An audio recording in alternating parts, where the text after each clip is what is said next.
Desde que fui mandado para a escola, aos 6 anos de idade, eu percebi que era diferente dos meus colegas. Eu não conseguia entender os seus modos, as suas reações, quase não olhava para os seus olhos, tinha medo que eles me fizessem mal, mantinha-me distante, brincava sozinho. Nas poucas vezes que tentava me aproximar das pessoas, eu dizia coisas inadequadas que geralmente lhes entediavam, aborreciam, por vezes até ofendiam. Na adolescência, a consciência da minha inadequação social se tornou mais aguda, pois enquanto outros adolescentes viviam em bandos, eu mal conseguia fazer um amigo e me aproximar de uma mulher era um ato de temeridade. Mesmo que conseguisse fazer algum amigo, eu não percebia os limites.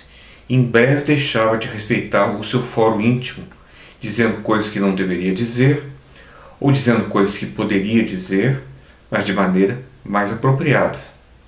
Depois de algum tempo, os amigos se afastavam. Com os anos concluí que era menos doloroso me manter distante e não fazer amigos. Tentei me autodiagnosticar de várias maneiras. Talvez fosse um esquizofrênico borderline, uma pessoa esquizotímica, um esquizoide. Afinal, muitas das minhas hipóteses sobre as pessoas se demonstravam falsas. Isso parecia comprovar uma disposição latente para o delírio. Também temia que tivesse algo pior por trás disso. Uma personalidade psicopática, fria, maldosa, com algum defeito moral grave. Afinal, se não conseguia fazer amigos, talvez fosse porque eu não os merecesse. Ou então, porque eles não me mereciam como eu preferia pensar. Foi só em 1990, quando me encontrava na Alemanha, que eu assisti um filme na televisão em que uma mãe falava de seu filho de 8 anos. Esse filho tinha uma síndrome pouco comum, que era uma forma de autismo. Esse seu filho não conseguia se socializar. Em seu aniversário não havia sequer um amiguinho que ela pudesse convidar. Achei que aquilo tinha a ver com o meu problema. Embora tenha passado a me definir jocosamente como um autista, eu não tinha qualquer convicção acerca do assunto. Bom, não havia no Brasil médicos que soubessem diagnosticar a síndrome, e nem havia livros sobre ela. Só hoje começa a aparecer alguma coisa a respeito. O resultado de tudo isso é que só em 2007, aos 54 anos de idade, ao assistir dezenas de vídeos em inglês no YouTube, postados por pessoas com síndromes de Asperger, que falavam dos seus próprios sintomas e problemas, que se tornou óbvio para mim que eu sou um Asperger de carteirinha. Esse autodiagnóstico pode não me ter livrado do problema, mas fez mais por mim do que teria feito qualquer psicanalista produtor de mitologias pessoais.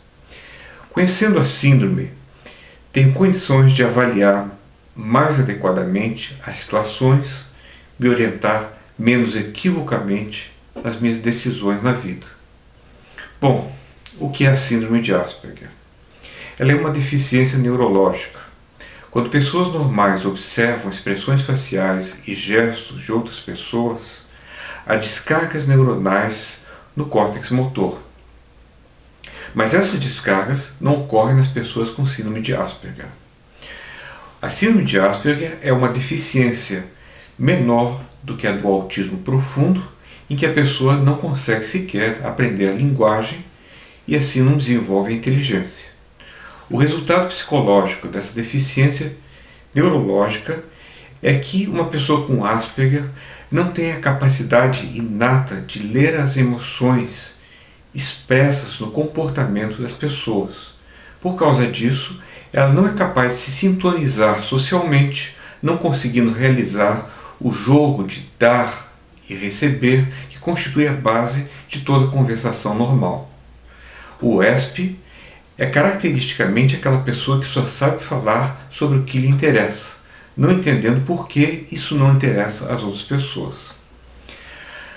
A deficiência das habilidades sociais é, assim, a primeira característica da síndrome de Asperger.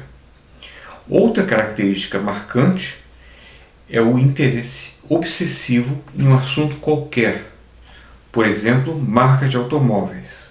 No meu caso, aconteceu de eu me interessar obsessivamente por filosofia, o que, com a ajuda da sorte, se tornou uma profissão. Mas esse não é o caso da maioria das pessoas com Asperger. A maioria delas não consegue encontrar um emprego, nem formar uma família, nem se inserir socialmente, mesmo que sejam tão ou mais capazes intelectualmente do que outras pessoas.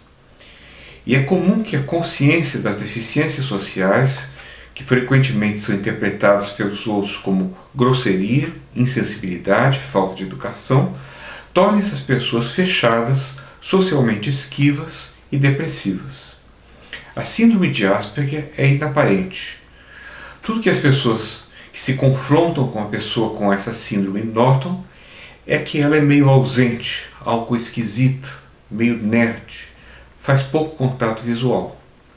É diferente da falta de um braço, que todos podem ver, ou do homossexualismo, que a sociedade esclarecida aprendeu a respeitar. Mas por isso mesmo é mais estigmatizante. Essa é a melhor razão para eu postar esse vídeo. Assim como existe a consciência gay, deve ser criada uma consciência Asperger. O que eu quero fazer é um plaidoyer pela consciência Asperger.